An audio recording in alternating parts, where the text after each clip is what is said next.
Hello दोस्तों, आपका एक बार फिर से स्वागत है हमारे यूट्यूब चैनल फोर्स अकेडमी पर। जैसा कि आप सभी लोगों को पता, हमने अपना क्या है सीटेट का बैच ऑलरेडी लॉन्च किया हुआ है, ठीक है। जिसके अंदर हमने बहुत सारी वीडियोस मैथ की पढ़ ली है, बहुत सारा हमने टॉपिक अपना जो साइंस का कवर कर लिया। अगर आपने नहीं देखा अभी तक तो आप क्या है वीडियो चैनल पर विजिट कर सकते हैं और अपनी प्रीवियस वीडियो देख सकते हैं। उसी के बाद आप आगे कंटिन्यू करना, ठीक है, क्योंकि यहाँ पे हमने जो बहुत सारे टॉपिक हैं वो कवर कर लिए हैं, उन्हीं पे बेस्ड अब हम क्या है आगे के आगे चल रहे हैं। ऐसा ही कुछ साइंस के अंदर चल रहा है, ठीक है। अगर आपको अपना क्या है सीटेट क्वालिफाई करना है तो दोस्तों आप हमारे चैनल पर बन सकते हो और डेली यहाँ पर आप क्या वीडियोस देख सकते हो, ठीक है। जितना मैं पढ़ा रहा हूँ, जितना मैम पढ़ा रही हूँ, उतना केवल अगर आप पढ़ लोगे तो हम गारंटी देते हैं 60 में से आप 60 मार्क्स लेने के काबिल हो जाओगे, ठीक है। देखो दोस्तों, हमारा काम पढ़ाना है, डिलीवर करना। अब आप उसमें से कितना ग्रैब कर रहे हो वो सब आपके ऊपर होता है, ठीक। अगर आप ध्यान लगा के यहाँ पर बैठोगे तो मैं आपको वादा करता हूँ, गारंटी देता हूँ कि आपके दिमाग से बाहर कुछ नहीं जाने दूंगा। सब कुछ आपके दिमाग के अंदर होगा, हर चीज आप सोल्व करोगे, हर चीज आप एग्जाम के अंदर सोल्व करोगे। बस आपको क्या करना है, यहाँ पढ़ना है और प्रैक्टिस करते रहना। जितने भी क्वेश्चंस आपको कर सकते हो उतना प्रैक्टिस करना, क्योंकि दोस्तों मैथ कभी पढ़ने से नहीं आता, मैथ के लिए आपको प्रैक्टिस ही करनी पड़ेगी, ठीक है। तो होप सो आप समझ गए होंगे। इससे पहले हमारा जो टॉपिक था एक्सपोनेंट एंड पावर का, बहुत अच्छा रहा, आप लोगों ने देखा है, ठीक है। ऐसे ही देखते रहिए, प्यार देते रहिए और चैनल को क्या है ज्यादा से ज्यादा शेयर करते रहिए। आज का टॉपिक रहेगा हमारा स्टैंडर्ड फॉर्म। बिल्कुल छोटा सा टॉपिक है, ज्यादा लेंथी हम इसको नहीं करेंगे, ठीक है। स्टैंडर्ड फॉर्म है, 10 से 15 मिनट के अंदर हम इसको कवर करके समाप्त कर देंगे, ठीक। कुछ क्वेश्चंस देख लेंगे एक दो, बाकी जो हमारी फाइनल क्वेश्चन सीरीज चलेगी उसके अंदर हम इसके बहुत सारे क्वेश्चन लेके आएंगे, ठीक है। जिसके साथ आप क्या अपने एग्जाम में इसको एक दो मार्क्स जितने का भी आएगा उतना हम कवर कर लेंगे, ठीक है। तो ज्यादा देर नहीं करते हुए अपना क्या स्टार्ट करते हैं। देखो, सबसे पहले मैं आपको बता देता हूँ स्टैंडर्ड फॉर्म चीज क्या है दोस्तों, ठीक है। स्टैंडर्ड फॉर्म में माना गया है, सर आपके सामने कुछ नंबर्स होंगे, उनको स्टैंडर्ड फॉर्म में तभी मानना है जब क्या है उसके अंदर एक डेसिमल लगा हो। सर कहाँ लगा हो? डेसिमल लगा हो, सर डेसिमल लगा होगा, ठीक है। हाँ भाई, ये बात हम सर समझ गए, डेसिमल लगा होगा। लेकिन क्या होगा, वन प्लेस कहाँ पे sir? Sir one place from left. कहाँ से sir? One place from left, ठीक है। वन प्लेस फ्रॉम लेफ्ट, ठीक है। होप सो आप समझ गए होंगे। सर लेफ्ट की साइड से फर्स्ट प्लेस पे अगर आपका डेसिमल लगा है तो ही वो फॉर्म क्या है स्टैंडर्ड फॉर्म में मानी जाएगी, इसके अलावा नहीं मानी जाएगी। सर कैसे बोल रहे हो, हम समझ नहीं रहे। जैसे आपको दे दिया जाए 2685, ठीक है, मल्टीप्लाई 10 की पावर 7 है, ठीक है, ये हो गया। लेकिन इसके अंदर डेसिमल यहाँ लगा है, ठीक है, यहाँ लगा है, तो ये दोस्तों मेरी स्टैंडर्ड फॉर्म नहीं है, ठीक है। 268.5 मल्टीप्लाई 10 रेज टू पावर 7, क्या ये स्टैंडर्ड फॉर्म है? सर ये भी स्टैंडर्ड फॉर्म में नहीं है। 2.685 मल्टीप्लाई 10 रेज टू पावर 7, हाँ सर ये क्या है, मेरी स्टैंडर्ड फॉर्म है। कैसे बोल दिया सर आपने ये बात? क्योंकि इसमें क्या लिखा sir, decimal one place from left, यहाँ से लेफ्ट से आए, देखा वन प्लेस और यहाँ पे मुझे क्या है डेसिमल मिल गया, तो ये क्या हो जाएगी मेरी सर स्टैंडर्ड फॉर्म हो जाएगी, ठीक है। होप सो आप क्या है स्टैंडर्ड फॉर्म का कुछ बेसिक समझ गए होंगे कि ये चीज क्या है। अब देखो थोड़ा और मैं आपको एक्सप्लेन कर देता हूँ स्टैंडर्ड फॉर्म के बारे में। आपको दे दिया जाए जैसे, क्या दे दिया जाए, 0.00000067, ठीक है, ये दे दिया जाए तो आप इसको बोला जाए कि आप इसको क्या है कन्वर्ट करो किसके अंदर, स्टैंडर्ड फॉर्म के अंदर। क्या कैसे करना है आपको? देखो सिंपल सी बात है, कुछ नहीं करना है। कहाँ देखो, डेसिमल आपको यहाँ लगना है। देखिए ये जीरोस कुछ नहीं होती मेरे भाई, इसमें रखता है। तो स्टैंडर्ड फॉर्म में बनाने के लिए मुझे क्या है, एक के बाद डेसिमल चाहिए, तो 6.7 चाहिएगा। सिंपल सी बात आपके दिमाग में ले आनी है, क्या चाहिएगा मुझे सर? 6.7 चाहिएगा, हाँ भाई। अब देखो मल्टीप्लाई कर देनी किसके साथ? 10, 10 की पावर कितने से होगी ये देखना आपको। देखो जब मैं लेफ्ट टू राइट जाऊंगा, क्या सर? जब मैं लेफ्ट टू राइट जाऊंगा, लेफ्ट टू राइट जाऊंगा, किसकी तरफ सर? लेफ्ट टू राइट जाऊंगा तो पावर हमेशा क्या है नेगेटिव में आ जाएगी। और अगर मैं बात करूंगा राइट टू लेफ्ट, किसकी बात करूंगा सर? मैं बात करूंगा राइट टू लेफ्ट, किसकी बात करूंगा सर? राइट टू लेफ्ट, तो पावर क्या आ जाएंगी? पॉजिटिव में जाएंगी, ठीक है। तो अभी यहाँ पे हम कैसे बात करेंगे सर? यहाँ पे तो हम लेफ्ट टू राइट की बात करेंगे, हाँ सर। तो पावर क्या जाएंगी मेरी? नेगेटिव में जाएंगी। ये मैंने इसीलिए नेगेटिव का सिंबल ऑलरेडी लगा दिया। अब कैसे पता चलेगा कितनी नेगेटिव में जाएगी? वो आपको यहाँ से पता चलेगा, काउंट कीजिए सर। 1 2 3 4 5 6 7, और 10⁻⁻⁷ यानी कि 6 के बाद तो डेसिमल लगा दिया, 6 से पहले डेसिमल नहीं लगा, 6 के बाद से डेसिमल लगा है, तो 6 तक मुझे क्या कर लेना काउंट। 7 मैंने काउंट नहीं किया क्योंकि सर 7 से पहले ही मैंने क्या है डेसिमल लगा दिया। ठीक है, तो ये क्या हो जाएगी भाई, मेरी एक स्टैंडर्ड फॉर्म हो जाएगी। क्या हो जाएगी, मेरी स्टैंडर्ड फॉर्म हो जाएगी। ठीक है, होप सो आप समझ गए होंगे। स्टैंडर्ड फॉर्म का एक छोटा सा कॉन्सेप्ट था, इतना ही था दोस्तों स्टैंडर्ड फॉर्म, बस इतना ही था। अब इस पे बेस्ड कुछ मैं 2-3 क्वेश्चन करूंगा और उसके बाद क्या अपनी इस वीडियोस को एंड कर देंगे। ठीक है, पहले ही बोला था ये ज्यादा लेंथी वीडियो नहीं होगी। ठीक है, होप सो आप समझ रहे होंगे। जितना बता रहा हूं ना दोस्तों, अगर आप उतना भी पढ़ते रहोगे वो सफिशियंट होगा आपके लिए। मैं बोल रहा हूँ आप पढ़ो और क्या है प्रैक्टिस करते रहो। सबसे बाद मैं बार बार देखो, मैं बार बार आपको एक वर्ड प्रयोग कर रहा हूँ यहाँ पे, बार बार क्या बोल रहा हूँ, सर प्रैक्टिस करते रहो। ठीक है, बार बार क्या बोल रहा हूँ मैं, प्रैक्टिस करते रहो। ठीक है दोस्तों, अगर प्रैक्टिस करोगे तो मैथ में आप स्कोर कर लोगे। क्या कर लोगे सर, मैथ में स्कोर कर लोगे। मैं बार बार ये बात क्यों बोल रहा हूँ, क्योंकि अगर सिर्फ आप ये बात पढ़ लेते, हाँ भाई डेसिमल 1 प्लेस फ्रॉम लेफ्ट, तो आप इसको भी स्टैंडर्ड फॉर्म में बोल देते। अगर सिर्फ हम ये बात पढ़ के चले जाते एग्जाम के अंदर, तो देखो एक प्लेस के बाद डेसिमल, इसको हम क्या बोल देते, एक स्टैंडर्ड फॉर्म बोल देते।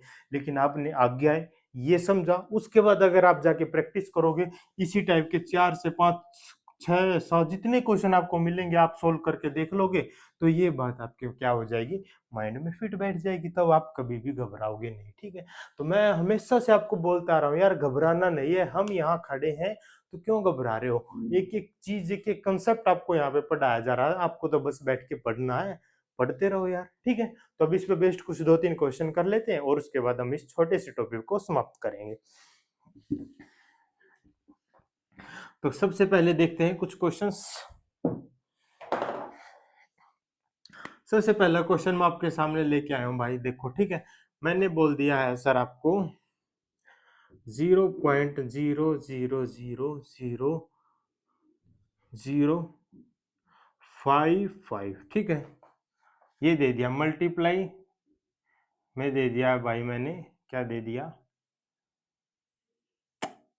यहाँ पे ले लो सर, एक और ले लेते, इसको 25 कर लेते हैं और एक 0 और लगा देते हैं यहाँ पे,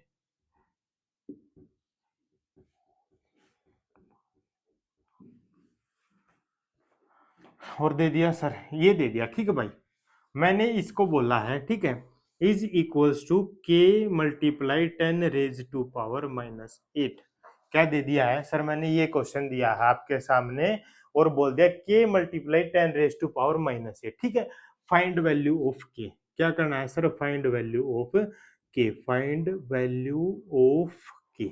ये क्वेश्चन दिया मैंने आपके सामने और मैं पूछ रहा हूं सर के बाई 5 की वैल्यू मुझे बता दो, के बाई 5 की वैल्यू मुझे बता दो। ठीक है, अभी मैंने आपको बताया था थोड़ी सी चीजें, उसी कॉन्सेप्ट का यहाँ पे उपयोग करना है। ठीक है, किस कॉन्सेप्ट का उपयोग करना, देखो यहाँ पावर किस में दी है सर, नेगेटिव में दी है, तो हम किस में बात करेंगे, लेफ्ट टू राइट के अंदर बात करेंगे। किसके अंदर बात करेंगे सर, लेफ्ट टू राइट के अंदर करेंगे। इसको उठा के लेके चलेंगे जहां तक -8 हमें मिल जाए। देखो भाई, मैंने इसमें कहीं नहीं बोला कि ये स्टैंडर्ड फॉर्म में होनी चाहिए, मैंने कहीं नहीं बोला कि ये स्टैंडर्ड फॉर्म में होनी चाहिए। मुझे अब इसको इस फॉर्म के अंदर लेके जाना है, यानी कि मुझे यहाँ पे मल्टीप्लाई में 10⁻⁻8 चाहिए। अब वो मैं कैसे लेके आऊंगा वो मुझे देखना है। देखो ठीक है, 1 2 3 4 5 6 7 8 ये मिल गया। ठीक है, ये मुझे क्या मिल गया, 8। अगर मैं यहाँ लिख दूं 25.5, तो ये क्या हो जाएगा, मल्टीप्लाई 10⁻⁻8 हो जाएगा। हाँ जी सर, हो जाएगा बिल्कुल। अब ये आ गई मेरी इसके इक्वल। किसके इक्वल आ गई सर, के मल्टीप्लाई 10⁻⁻8 की इक्वल आ गई। हाँ जी सर, अब मुझसे देखो 10⁻⁻8 10⁻⁻8 ये मुझ गया, मुझे के और के इसको आपस में कंपेयर करने के बाद मुझे पता चला के की वैल्यू क्या है, 25.5। अब मुझसे पूछी किसकी वैल्यू की है सर, के बाई 5 की वैल्यू की, तो इसको 5 से डिवाइड कर दो, इसको भी सर 5 से डिवाइड कर दो। ठीक है सर, हाँ जी सर कर देंगे। देखो अगर आप ऐसे नहीं सोल्व कर पाते तो सबसे पहले क्या करना है, इस डेसिमल को हटाओ और इसको लिख दो मल्टीप्लाई में 10 बाई में लिख दो, बस इतना काम कर दो। अब डिवाइड करो 5 से, 5 से डिवाइड कर देंगे सर, 5 5 जा 25, हाँ जी, और 5 1 जा कितना हो जाएगा 5, 51 आ जाएगा। और बाई में कितना था सर, 10 था। हाँ बिल्कुल, तो ये आ जाएगा 5.1, बिल्कुल सही है। के बाई 5 की वैल्यू क्या आ गई भाई दोस्तों, मेरी 5.1 आ गई है। सर ये क्या स्टैंडर्ड फॉर्म में है? हाँ सर ये स्टैंडर्ड फॉर्म में, क्योंकि इसमें क्या है, लेफ्ट से 1 के बाद क्या है मेरा, डेसिमल है। एक ये था बेहतरीन क्वेश्चन। अब एक दो और क्वेश्चन देख लेते हैं, उसके बाद इस क्या है लेक्चर को हम क्या करेंगे, एंड कर देंगे, ठीक है। अब बताओ भाई, सेकंड क्वेश्चन आपके सामने लेके आएंगे, बेहतरीन सा क्वेश्चन लेके आएंगे सेकंड। सर सेकंड क्वेश्चन आप बताइए मुझे, मैं दे देता हूं आपको यार 2.7 multiply 10 raise to power 6 and दे दिया मैंने आपको 4.2 multiply 10 raise to power 6। If ये दे दिया, if sum of these in standard form, क्या भाई, इन स्टैंडर्ड फॉर्म, क्या स्टैंडर्ड फॉर्म है भाई, p multiply 10 raise to power n, ठीक है। देन मुझसे पूछ ले, then find p plus n, ये हो गया भाई, तगड़ा क्वेश्चन बना दिया भाई सर ने आपके लिए। क्या बना दिया है, तगड़ा क्वेश्चन बना दिया। कैसे तगड़ा बना दिया है, आपको ये दिया हुआ है और ये दिया हुआ, बेहतरीन क्वेश्चन है। इसी तरीके के क्वेश्चन आपको वहां देखने को मिल जाते हैं, ठीक है। क्या करना है, इफ सम ऑफ दीज, इन दोनों का सम अगर क्या स्टैंडर्ड फॉर्म में दे दिया जाए इसी तरीके से p multiply 10 raise to power n, तो आपसे पूछ रहा है p प्लस n की वैल्यू बताइए। देखो कुछ नहीं करना है, सबसे पहले क्या कर देना है, इनको यहां लिख देना है 2.7 मल्टीप्लाई 10 रेज टू पावर 6, हाँ जी सर, प्लस दोनों को ऐड करना, मल्टीप्लाई 10 रेज टू पावर 6, हाँ जी सर बिल्कुल ऐड करना। 10 रेज टू पावर 6 क्या है, कॉमन लेने लिए, बाकी अंदर रखो 2.7 प्लस 4.2, ठीक है। अब इनको क्या करो, ऐड करो सर। देखो ये ऐसे कैसा रहेगा, इनको ऐड करो, 7 प्लस 2 कितना होता है 9, 4 प्लस 2 6, ठीक है, मल्टीप्लाई 10 रेज टू पावर 6। अब इसको कंपेयर कर दो p multiply 10 raise to power n के साथ। p की वैल्यू आपको यहाँ पे मिल गई सर 6.9 और n की वैल्यू यहाँ पे मिल गई सर आपको 6। पूछा क्या गया था मुझसे, जो मुझसे पूछा गया था उन दोनों की वैल्यू मेरे पास ये रही, ये रही। तो मुझसे पूछ रहा है सर p प्लस n की वैल्यू मुझे बताओ, तो p हो गया 6.9 प्लस n हो गया 6, ये हो गया 12.9, ये आ गया मेरा आंसर। इस तरीके के बेहतरीन क्वेश्चंस आपको देखने को मिल सकते हैं। ये किया और फिर हम बोले भाई इन दोनों का स्टैंडर्ड फॉर्म में लेके आओ और हमें क्या है, p प्लस एन की वैल्यू बता दो। सर हमने तो बता दी, इसमें क्या घबराने की बात थी, ठीक है। तो 2-3 क्वेश्चन हमने देख लिए, स्टैंडर्ड फॉर्म हमने देख ली कैसे लेके आए, उसके बाद किस तरीके के क्वेश्चन इनके अंदर हम सोल्व कर सकते हैं, ठीक है। तो यही था हमारा छोटा सा टॉपिक आज का, क्या स्टैंडर्ड फॉर्म का। पहले भी मैं आपको बहुत बार बता चुका हूँ, बार बार मैं आपको बता के जा रहा हूँ, कहीं जाने की जरूरत नहीं है। फोर्स एकेडमी पे आइए, फोर्स एकेडमी के साथ अपने सीटेट की तैयारी कीजिए, और अगर आपको फिर रिजल्ट ना मिले फिर आप मुझे आगे बोल सकते हो। मैं वादा करता हूँ आपको, अगर आप हमारे साथ जुड़ोगे तो आप सीटेट क्वालिफाई करके यहाँ से जाओगे, ठीक है। सीटेट के साथ साथ आपके सामने केवीएस आएगा, केवीएस में जब ये बैठोगे तो आप बोलोगे हाँ यार सर ने बहुत अच्छा मैथ पढ़ाया हुआ, मैम ने बहुत अच्छा साइंस पढ़ाया हुआ, यहाँ पे भी हम बहुत सारे क्वेश्चंस को सोल्व कर रहे हैं। भाई घबराओ मत, करते रहो बस, ठीक है। घबराना नहीं है, सबसे पहले बात हम पहले दिन से आपको बोल रहे हैं, घबराना नहीं है। नंबर सही है तो कहीं दूर नहीं जाना, सिर्फ फोर्स एकेडमी पे आना है और क्या करना है, पढ़ाई करनी है, ठीक है। फिर क्या वही बात आ गई, क्या है अभी, प्रैक्टिस करते रहना है। वो चीजें देखो भाई आपको करनी पड़ेंगी, ठीक। हम आपके लिए आसान तरीका कर सकते हैं, तरीके को क्या है आसान कर सकते हैं, लेकिन उस पे चलना आपको ही पड़ेगा, ठीक है। सिंपल ही बात है, अगर आपके सामने सीटेट रखा है, मैं क्या कर सकता हूँ, वहां तक पहुंचने का जो तरीका है या बोल सकते हैं रास्ता है, उसको आपके लिए बहुत इजी कर दूंगा, लेकिन आपको क्या है, पढ़ना खुद से ही पड़ेगा, ठीक है। तो इसी के साथ हम क्या करते हैं, आज के हमारी जो वीडियो है स्टैंडर्ड फॉर्म की, उसको समाप्त करते हैं। मिलते हैं अपनी अगली वीडियो में, जो शायद नेक्स्ट वीडियो आएगी नंबर सिस्टम की, वो मेरी लास्ट वीडियो रहेगी। उसके बाद नंबर सिस्टम की क्वेश्चन सीरीज आएगी, इतने क्वेश्चन करा दूंगा, आप बोलोगे हाँ सर मजा आ गया। और उन्हीं क्वेश्चन से आपको अगर एग्जाम में देखने को ना मिले तो फिर मुझे बोल देना, ठीक है। बने रहे हमारे चैनल पर, चैनल को ज्यादा से ज्यादा शेयर कर दो भाई, जो जो सीटेट की तैयारी कर रहे हैं वहां तक पहुंचा दो। फिर हम क्या है, ऑनलाइन अपने पोल्स लेके आएंगे, टेस्ट सीरीज लेके आएंगे, तो जितने ज्यादा स्टूडेंट्स होंगे उतना मजा आएगा वहां पे टेस्ट देने में, ठीक है। तो मिलते हैं अपनी अगली वीडियो में, चैनल को ज्यादा से ज्यादा शेयर करें और सब्सक्राइब करें। जय हिंद दोस्तों।